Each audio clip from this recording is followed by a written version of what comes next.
ಇದು ಬಹಳ ಸಿಂಪಲ್ ಆಗಿ ಕೆಲವೇ ನಿಮಿಷಗಳಲ್ಲಿ ಮಾಡಬಹುದಾದಂತ ಒಂದು ಚಾಕ್ಲೇಟ್ ಬ್ರೌನಿ.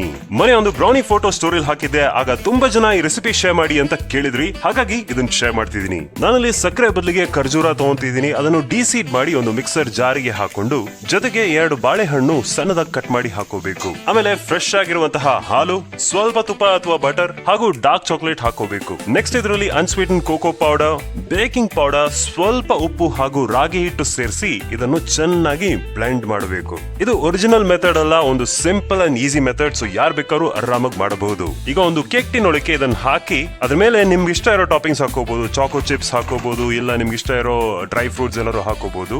ಅದ ನಂತರ ಅದನ್ನು ಬೇಕ್ ಮಾಡಬೇಕು. ಪ್ರೀ ಹೀಟ್ ಮಾಡಿದಂತ ಓವನ್ ನಲ್ಲಿ 180 ಡಿಗ್ರೀಸ್ ಅಲ್ಲಿ 25 ನಿಮಿಷ ಬೇಕ್ ಮಾಡಬೇಕು. ಇದೇ ಏರ್ ಫ್ರೈಯರ್ ಆದ್ರೆ 15 ನಿಮಿಷ ಸಾಕಾಗುತ್ತೆ. ಇದ್ ಮಾಡೋದಕ್ಕೆ ಬಳಸಿದ ಪಾತ್ರೆಗಳೆಲ್ಲ ವಾಶ್ ಮಾಡಿ ಒಂದ್ ಸ್ವಲ್ಪ ರಿಲ್ಯಾಕ್ಸ್ ಮಾಡಿ ಅಷ್ಟೊಳಗೆ ನಿಮ್ಮ ಬ್ರೌನಿ ರೆಡಿ ಆಗುತ್ತೆ. ಹಾಲಿನ ಕ್ವಾಂಟಿಟಿ ಕಡಿಮೆ ಮಾಡಿ ಒಂದೆರಡು ಮೊಟ್ಟೆ ಹಾಕಿದ್ರೆ ಇದು ಇನ್ನೂ ಸೂಪರ್ ಆಗಿ ಬರುತ್ತೆ. ಸೊ ಖಂಡಿತ ಟ್ರೈ ಮಾಡಿ, ಹೇಗಿತ್ತು ಅಂತ ಕಮೆಂಟ್ ಮಾಡಿ ತಿಳಿಸಿ. ಇದರ ಪಕ್ಕಾ ಮೆಜರ್ಮೆಂಟ್ಸ್ ಎಲ್ಲ ಕಮೆಂಟ್ಸ್ ಅಲ್ಲಿ ಹಾಕಿರ್ತೀನಿ ನೋಡಿ. ಅದನ್ನು ಫುಲ್ ಕೂಲ್ ಡೌನ್ ಆಗೋಗ್ಬಿಟ್ಟು ಆಮೇಲೆ ಈ ರೀತಿ ಕಟ್ ಮಾಡಿ ಮಜಾ ಮಾಡಿ. Thank you.